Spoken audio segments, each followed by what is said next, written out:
So it all started for us with one simple command. New cadets, step up to the white line and report to the cadet in the red sack. Who remembers that? Yeah. So 40 years ago, I came to this place. 17-year-old Casey from the Midwest didn't have an idea what I was getting myself into. That day was a bit of a blur. From that first challenge, we've all been taught to step up to the white line and compete on the starting blocks, in the pool, at the start line, on the track, at midfield in the soccer stadium, in the center circle in the wrestling ring, and yes, on the 50-yard line of Michie Stadium. General Gillen, distinguished guests, thank you for this opportunity. It is such a great honor to be here, to be recognized by the Academy and my fellow athletes. There are 5 moments in my life that are burned into my soul. Number 1, standing on the line outside the First Sergeant Barracks in Beach Barracks. Sir, New Cadet Smith reports that the First Sergeant of the 1st Cadet Basic Training Company for the first time is ordered. Pretty damn good, huh? You know that the first time 40 years ago, you know that tonight? Rob, that's why I wore 6 stripes. You only wore 2.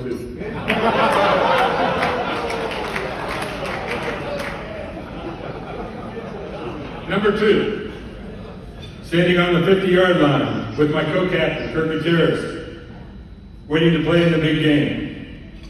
I remember saying simply, "Go Army." Hey, all right. Let's try that again. Go Army. All right, getting better. All right, one more. Go Army. All right. So you learned very early in your cadet career that rivalries between the academies are fierce. There were 2 Service Academy representatives on the 1985 All-American team, myself and Scott Thomas from the Air Force Academy. There was almost a 3rd, Napoleon McCallum from Navy. Nat was only beat out by a great Heisman Trophy running back from Auburn named Bo Jackson. So the academies can compete. They can win the big game. Scott intercepted a pass on the opening drive and took it back for a touchdown against Air Force. We never recovered and took a beating the rest of the day. Scott and I roomed together at the All-American weekend in LA that year, and we got to know each other. He went on to become an F-16 pilot with call sign Scooter. On February 17, 1991, Scott's plane caught fire after a bombing run over Baghdad. He ejected into hostile territory and had to escape and evade for several hours. Scott was recovered by an Army rescue team, quite possibly one of the guys sitting at that table. John, do you remember ever doing a mission with a little defensive back from Air Force running around the desert, away from Iraqis, like he was catching interception and running for a touchdown? Quite possible. Have you knew it was Scott on the ground? We left him there another couple hours. So here's competitors on the field, brothers in arms. My brother and sister are here tonight. Scott, Linda, we grew up together and I love you both. This weekend, you'll actually meet some of the other people that I call my brothers and sisters. I hope you approve of them. I know that they'll approve of you. Number 4. Standing at the Saudi border in 1991, waiting to cross the line of departure into Iraq. I remember saying, "That's you, Rob." That's where you go! Yeah, all right, that's pretty good. He missed his cue, he's always You know how many times he doesn't hand the ball off at the right time? And he ends up getting the over separated on 4th and 1 and 8. So, to win an Army, you have to play every play like it's the biggest thing that you'll ever do. But you can never, ever let it be the biggest thing that you ever do. I spent only 5 years on active duty. General Dillon, a lot of other people here tonight have spent your entire careers in service to our country. You've stepped up to the white line against a number of foes. You stepped up to Russia, Panama, Iraq, Somalia, Afghanistan, and reported to duty when you were called. For that, I am totally humbled. You never get to play the home game. You always have to play the away game. So I'd like to get a round of applause to the career soldiers who are here tonight.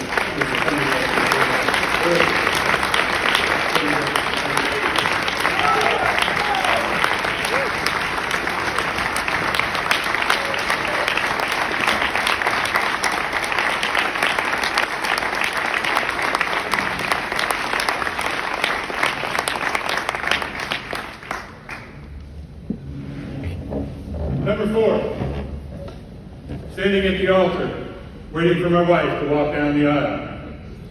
All I remember saying is, I do. Oh, thanks a lot. My wife of 32 years is here with me tonight. We were engaged the night before I left the Desert Storm in 1990. I had my head shaved, had a Screaming Eagle on my shoulder, and my proposal went something like this. Honey, I don't know if I'm coming back from this thing, but if I do you want to get married? She said, of course. She gets an A for commitment, but I'll give her a D for maybe an F for judgment. So, thank you for 32 years. It's been wonderful. You're our heroes. Superhuman patience to listen to all my bullshit stories about how great I was back in the day. And maybe tonight, maybe a few of them might be true. Number 5, standing in the delivery room, waiting on the birth of my first child. I remember saying simply, it's a boy. My kids are here tonight. Cooper, my oldest, and his fiancee, Michaela. So proud of you, Cooper, the man you've become, and the woman that you picked to be your wife. I know, you know I'll always be your 13th man. My middle son, Samuel. He's the 3rd generation of my family to serve in the Army. My father, just after World War II, during the construction of the Marshall Plan. Myself in Europe, in the Middle East. And now, Sam, serving in Korea and heading to Fort Lewis and other assignments still unknown. Sam, I'm proud of you. Godspeed on your adventures as a Night Star. My baby girl, Jessie. Smart and fearless as they come, a gentle friend to all of God's creatures, but don't mess with her. Her time on a boat in the middle of the Bering Sea have made her highly skilled with a fillet knife. You 3 are the pride of my life. I love you guys. I never knew how stressful it would be with youth athletics, or how difficult it would be in the stands until I watched Mom watching the kids play. It's actually a pretty dangerous place up in the stands. So tonight, I add a 6th, your recognition into the West Point Hall of Fame. To that, all I can say is thank you. All of us up here have received lots of awards, NCAA championships, bowl games, All-American recognition. But I think I speak for all of us when I say that the most precious thing is to be recognized by your peers, to be selected to the all-playground team. That is truly special. Rich said I should talk for 5 or 10 minutes. If I could ask for your patience, I'd like to tell one story. I know this is going to be a little bit longer than I'm supposed to, so Mike, if you really need to stop me, I suggest a good 4-point stance with all of your weight forward. You got to come off low and hard, anticipate the scat count, so you get an advantage, all right? And either way, you're probably going to end up on your back in the end zone with Healy running past you looking for the cameras.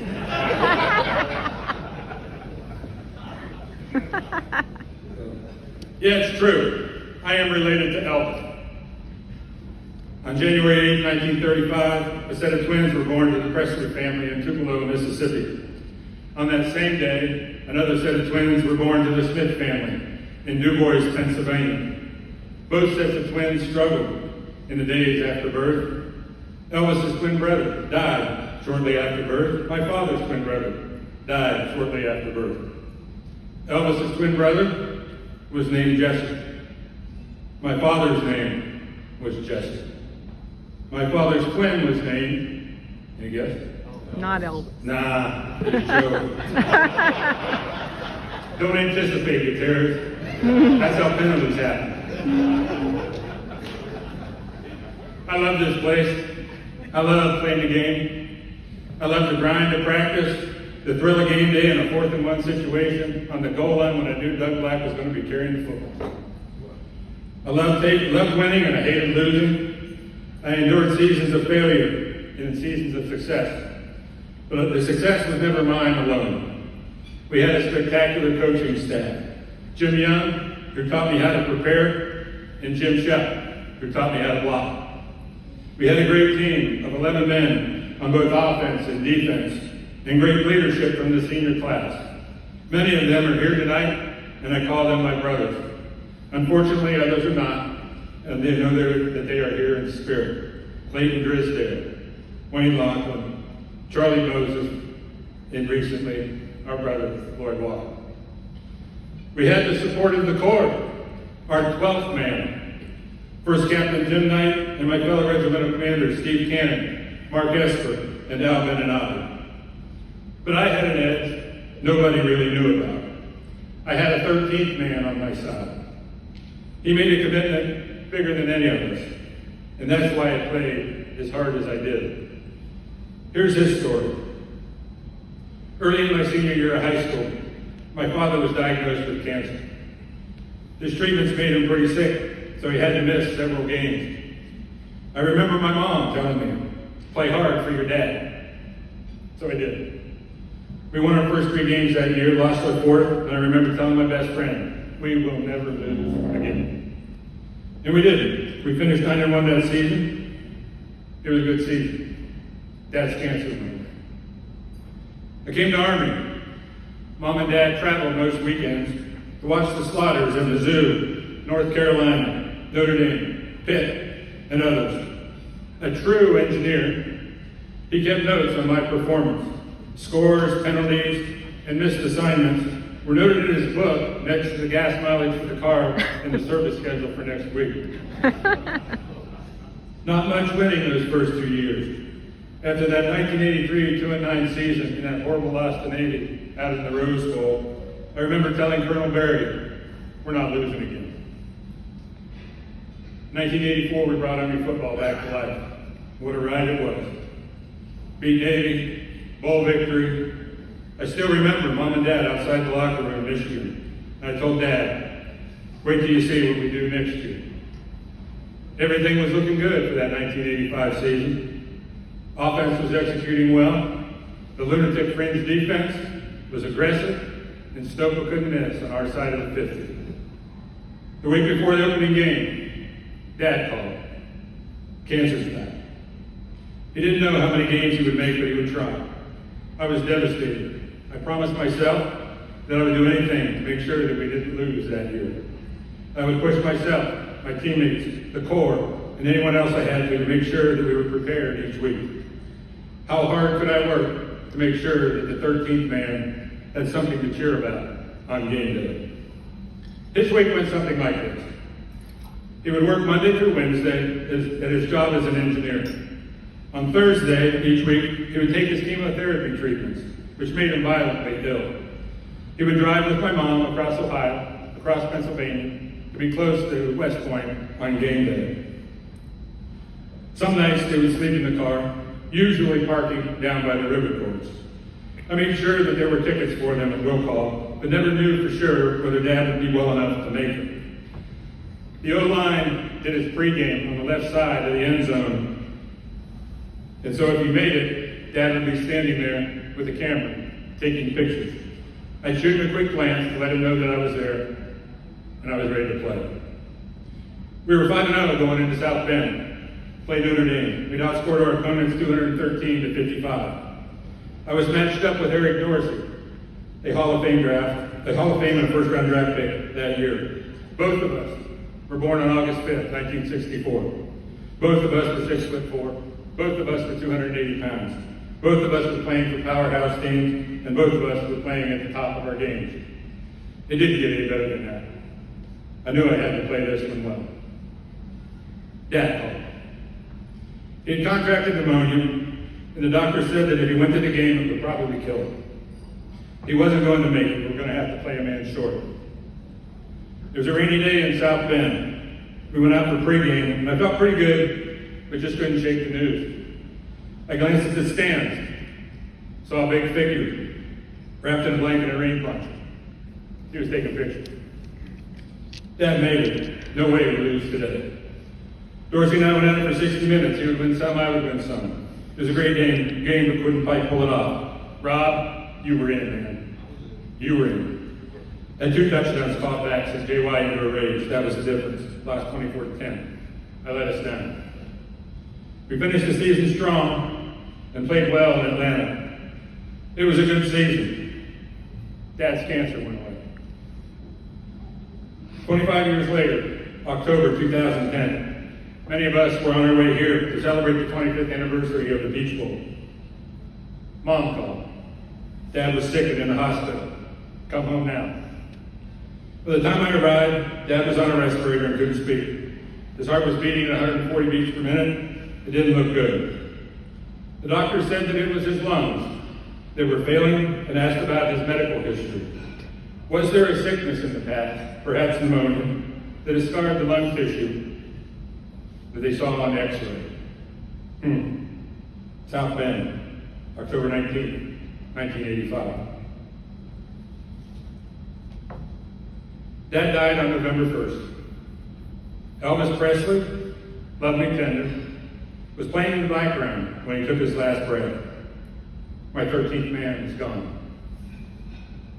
I returned home with my family. There was an unopened message on the answering machine. No new messages.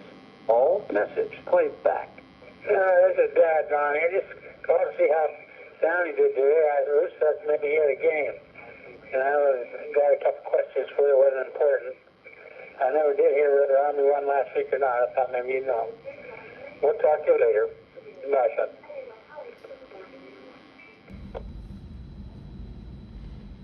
So his last words to me, how did Army do? And goodbye, son. This is really a pretty stupid game. Bunch of grown men in tight pants, holding hands in a huddle, chasing a ball that never quite bounces right. But it brings people together and creates bonds of incredible power. Players, teammates, coaches, the 12th man, and for me, my father, the 13th man.